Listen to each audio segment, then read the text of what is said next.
My name is Monica, and what I'm about to share with you will change everything you knew about the hidden enmity in your closest relationships.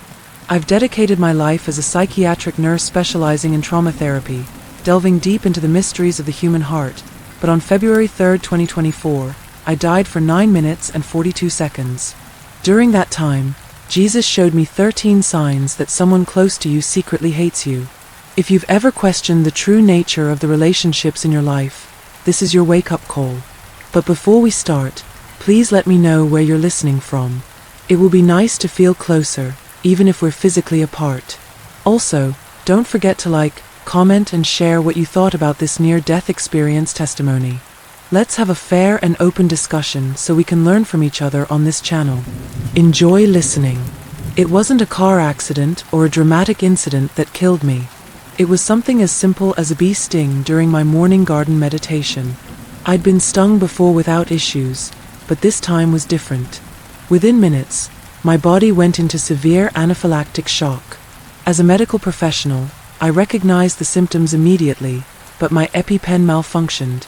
The last thing I remember was calling out to Jesus as my throat closed and my world went dark. What happened next changed everything I thought I knew about human nature, relationships, and the spiritual reality that underlies our daily interactions. As my physical body lay lifeless in the emergency room, my spirit entered what I can only describe as pure living light. The physical pain vanished, replaced by an overwhelming sense of peace and understanding that transcended anything I'd ever experienced. That's when I saw him, Jesus Christ, radiating with a light so pure and powerful that it would have been blinding if not for its profound gentleness. "Monica," he said, extending his hand toward me, "you've been chosen to receive understanding about the hidden darkness that plagues human relationships.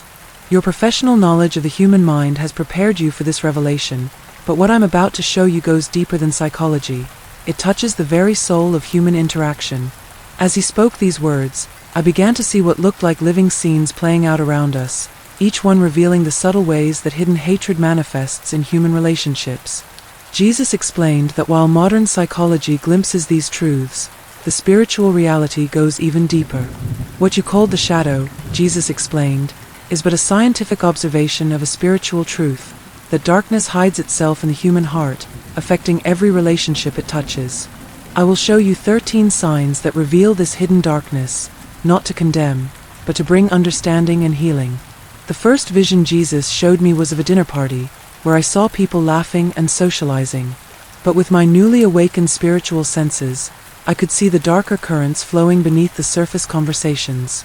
Jesus drew my attention to one person in particular, who was making jokes that carried subtle barbs, each one aimed at the deepest insecurities of their target. "Watch carefully," Jesus said, "this is the first sign. Contempt masked as humor." As it is written in Proverbs 26 verses 18 to 19. "Like a madman shooting firebrands or deadly arrows is one who deceives their neighbor and says, 'I was only joking.'"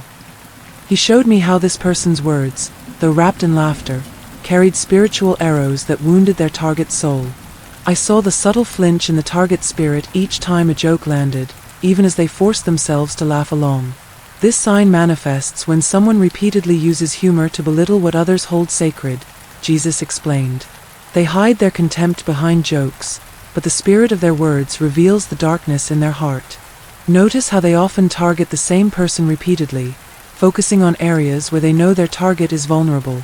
Jesus then drew me deeper and started showing me how this first sign of contempt disguised as humor manifests in everyday situations. I watched as family members gathered for a holiday dinner, and a sister repeatedly made playful comments about her brother's career choices. "Oh, still working on that startup? At least Mom and Dad's basement is rent-free." The laughter around the table felt hollow, and I could see the spiritual wounds these words inflicted. "Notice," Jesus said, "how the ones who use this weapon often target the same aspects repeatedly: career, relationships, faith, or personal choices. This is because their mockery stems from their own unhealed wounds and insecurities. As it says in Luke 6 verse 45, "For the mouth speaks what the heart is full of." Jesus then transitioned to the second sign, and the scene before us shifted to an office environment. "Watch this subtle form of darkness," he said. "This is hidden sabotage." I observed that someone deliberately forgot to include a colleague on important emails, failed to mention crucial meeting times, and gave incomplete information about project requirements. This sign is particularly insidious, Jesus explained, because each individual act appears innocent, but together they form a pattern of deliberate hindrance. As written in Proverbs 26 verses 24 to 26, enemies disguise themselves with their lips, but in their hearts they harbor deceit. Through their speech is charming, do not believe them, for 7 abominations fill their hearts. I watched as these small acts of sabotage accumulated, creating obstacles and setbacks that appeared coincidental but were actually carefully orchestrated. Those who harbor hidden hatred, Jesus continued, often express it through these seemingly minor oversights. They maintain plausible deniability while working against their target's success. The third sign Jesus revealed was silent competition. The vision showed me a woman who couldn't bear to hear about her friend's achievements without immediately trying to overshadow them. When her friend announced a promotion, she quickly changed the subject to her own recent accomplishments. When her friend shared about a successful project, she immediately had to share about something even better that she had done. This behavior reveals a heart that cannot celebrate others' blessings, Jesus explained. As it is written in Galatians 5 verse 26, "Let us not become conceited, provoking and envying each other." Those who engage in silent competition are revealing their own spiritual poverty. They see others' success as a threat rather than a blessing. I watched as this dynamic played out in various settings: workplaces, friend groups, even church communities. Each time someone shared good news, this person would find a way to redirect attention to themselves or diminish the other's achievement. The fourth sign Jesus showed me was superficial support, a particularly painful form of hidden hatred that masquerades as friendship. The vision revealed people who offered empty words of encouragement while withholding any real help or presence during crucial moments. "Observe," Jesus said, pointing to a scene where someone was going through a difficult time. Their supposed friend sent generic messages of support but was consistently unavailable when actual help was needed. This is what I spoke of in 1 John 3 verse 18. "Dear children, let us not love with words or speech but with actions and in truth." The vision expanded to show multiple instances of this behavior. Friends who would say, "Let me know if you need anything," but never actually showed up. People who offered prayers but turned away when practical help was needed. Those who expressed sympathy but remained safely distant from other struggles. This sign reveals a heart that wants to appear loving without making any real sacrifice, Jesus explained. They maintain the appearance of friendship while avoiding any true investment in the relationship. As James 2 verses 15 to 16 states, "Suppose a brother or a sister is without clothes and daily food. If one of you says to them, 'Go in peace, keep warm and well fed,' but does nothing about their physical needs, what good is it?"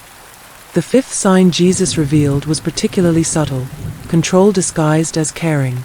The vision showed me relationships where one person constantly tried to direct the other's life under the guise of concern and love. "Watch carefully," Jesus instructed, "for this form of darkness often wears the mask of wisdom and love." I observed as people offered unsolicited advice, made decisions for others without their consent, and criticized choices that didn't align with their own preferences, all while claiming to do so out of care and concern. This type of control, Jesus explained, is a perversion of true love, which respects free will and supports growth. As it is written in 2 Corinthians 3 verse 17, "Now the Lord is the Spirit, and where the Spirit of the Lord is, there is freedom." I watched as these controlling behaviors played out in various relationships: parents who manipulated their adult children through guilt, friends who used concern to justify interference, partners who used protection as an excuse for control. In each case, the controller claimed to act out of love while actually seeking to dominate and direct. The sixth sign Jesus revealed was perhaps the most damaging: the spreading of criticism and gossip. The vision showed me how negative words travel through social networks, creating invisible webs of pain and isolation. This manifestation of hidden hatred is particularly destructive, Jesus said, because it poisons not just one relationship, but entire communities. He showed me scenes of people sharing prayer requests that were actually disguised gossip, of concerned-sounding conversations that spread poison through social circles, of reputations being slowly destroyed through whispered words and subtle implications. As it is written in Proverbs 16 verse 28, Jesus quoted, "A perverse person stirs up conflict, and gossip separates close friends. Watch how this darkness spreads. I observed as simple comments grew into damaging rumors, how casual conversations carried hidden daggers of criticism, how people's social circles slowly contracted as others absorbed and believed these negative messages. The vision revealed a woman sharing seemingly concerned observations about her colleague. "I'm worried about Monica's judgment lately. Did you notice how she handled that project?" Each comment was carefully crafted to seem caring while planting seeds of doubt. I watched as these seeds grew, influencing how others perceived and treated the target. "This weapon is powerful," Jesus explained, "because it works in secret, damaging relationships and reputations while the target remains unaware until the damage is done."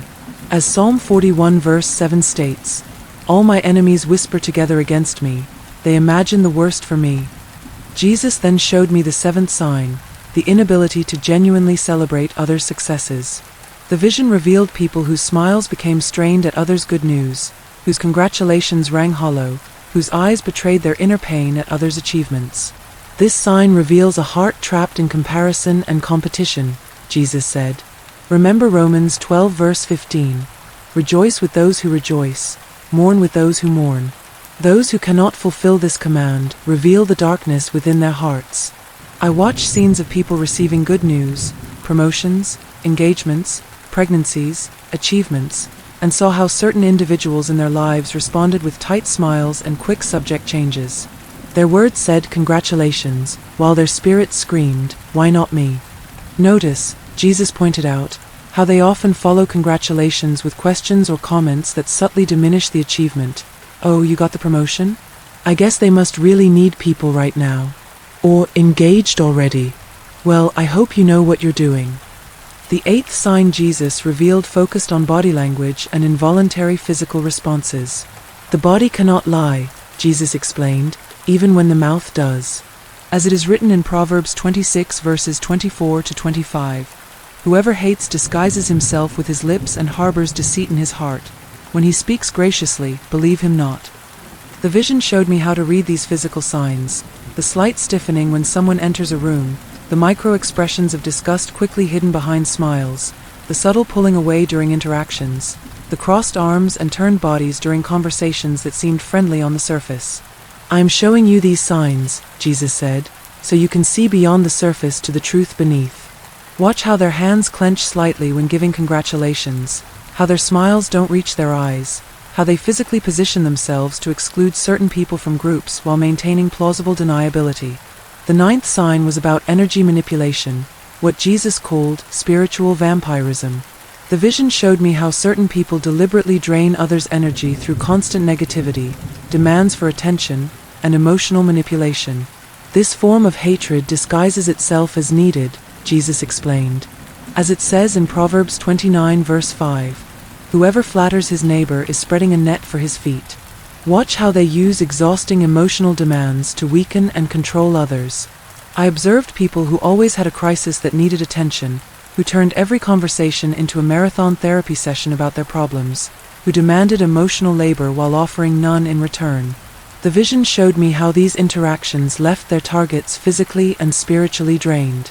The 10th sign Jesus revealed was selective memory, the convenient forgetting of commitments, promises, and important details, but only in relation to certain people.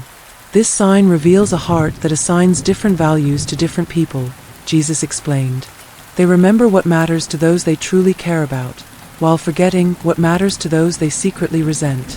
I watched scenes of people forgetting birthdays they'd never missed before, overlooking commitments they'd made, claiming to have never received messages or information that had been clearly communicated.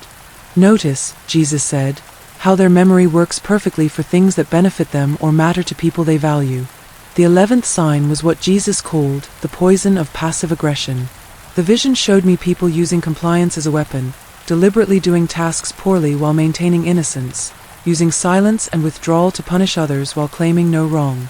"This darkness hides behind plausible deniability," Jesus explained. As Proverbs 26 verse 23 states, "Like a coating of silver dross on earthenware are fervent lips with an evil heart." Watch how they use their own apparent helplessness or incompetence as a weapon, while maintaining an appearance of innocence. I observed people who would agree to requests while subtly undermining them, who would say yes while ensuring their poor execution would make others regret asking, who used exaggerated compliance to make simple requests seem unreasonable. The 12th sign Jesus revealed was what he called the theft of peace, the ability of some people to create chaos and discord while maintaining an appearance of innocence. The vision showed me people who would plant seeds of doubt, confusion, and conflict in otherwise peaceful situations. These are those who secretly hate peace, Jesus said, quoting Psalm 120 verse 7. I am for peace, but when I speak, they are for war. Watch how they introduce doubt into confident hearts, confusion into clear situations, and conflict into peaceful relationships. I observed as these people would raise questions that didn't need to be raised, point out potential problems in positive situations, and introduce elements of doubt into confident decisions, all while appearing to be helpful and concerned. The 13th and final sign Jesus revealed was perhaps the most subtle: false reconciliation. The vision showed me people who would apologize without true repentance, who would acknowledge wrong without changing behavior, who would use the appearance of reconciliation to continue patterns of harm. This sign reveals hearts that understand the language of repentance, but not its spirit, Jesus explained. As it is written in 1 John 1 verse 6, if we claim to have fellowship with him and yet walk in the darkness, we lie and do not live out the truth. I watched scenes of people offering apologies that placed blame on their targets. I'm sorry you felt hurt. Making promises of change without any true intention to change, using the reconciliation process itself as a way to maintain access to those they wish to continue harming. As these visions concluded, Jesus turned to me with eyes full of compassion and wisdom. I have shown you these signs not to condemn, but to bring understanding and healing. Each person who harbors hidden hatred carries their own wounds, their own unhealed pain. Your task is not to judge them, but to recognize these patterns so you can protect yourself and others while maintaining love in your heart. He continued, remember what I taught in Matthew 10 verse 16. I am sending you out like sheep among wolves. Therefore be as shrewd as snakes and as innocent as doves. Understanding these signs will help you be shrewd, but you must maintain your innocence, your love and compassion, even for those who harbor darkness. The light around us began to intensify, and I felt a pulling sensation back toward my body. Share what you have learned, Jesus said, but do so with love and wisdom. Each person you meet who displays these signs is not your enemy to be defeated, but a wounded soul in need of healing. Your knowledge of these signs should lead to greater compassion, not judgment. Then, with a final surge of light and understanding, I found myself back in my body in the emergency room, gasping as my heart resumed beating. The medical staff were amazed, not just at my revival, but at the perfect peace that remained on my face despite the trauma my body had endured.